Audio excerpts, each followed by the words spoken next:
And welcome to Local Edition on Time Warner Cable. I'm Steve Swatt, and this is the Sacramento Report. In the next few minutes, we're going to talk about efforts to beef up California's emergency response in case of an oil tanker accident.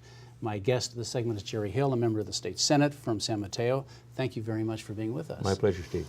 So, as you know, there's an oil boom going on in this country, and there are oil tankers all over the place. I mean, probably a lot of them start in the Bakken region in North Dakota, where there is a huge oil supply there. But we have oil tankers coming through California constantly, much more than we ever did before. Yeah, and they're coming from north and south. I mean, they're coming to the refineries in the Bay Area and in Long Beach and in Southern California.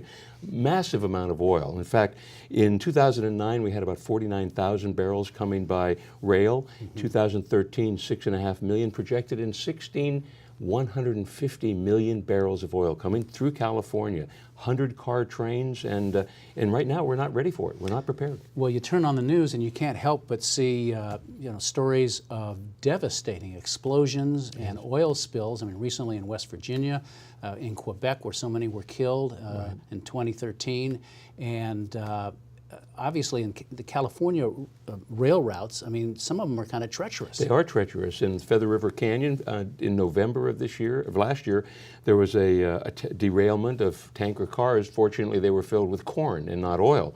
But all of that corn went down into the Feather River. If that were oil, it would have contaminated and could have contaminated the water supply in Southern California. So it's a very dangerous situation, and the railroads keep telling us they're prepared, they're operating a safe system, that there's no problem, we should be feel comfortable about it. Yet we keep seeing these derailments recently, as you mentioned, in West Virginia, in Ontario, and the Quebec one last year, with devastating results.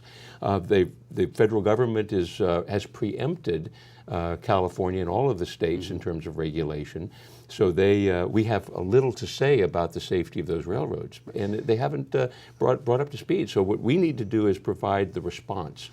And that's really what we're looking at today, to have the resources available for those first responders so that fire departments can get there. That 40% of all firefighters in California are volunteers without the resources for this. So you're trying to get, $10 million in the new budget for emergency response, and that's just for response. And that's just a down payment, $10 million to help with the responders, so we can have the training that's necessary for firefighters, have the equipment that's necessary so that they can respond with the appropriate equipment to put out the fire and create the safety that's necessary. The key political element here is who pays, and it's the oil companies who will pay.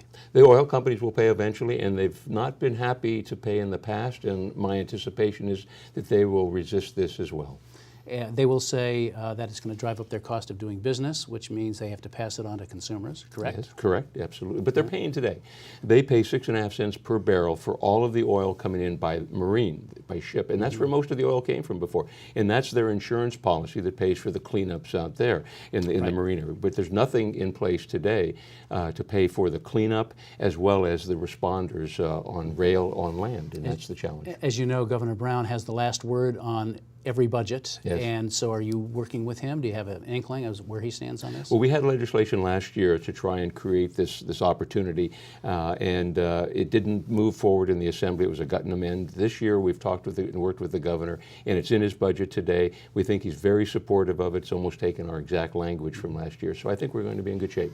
All right, well, we're out of time for this segment, but Senator Jerry Hill, thank you very much for coming by and talking about this important issue. We appreciate it. Thank you, Steve.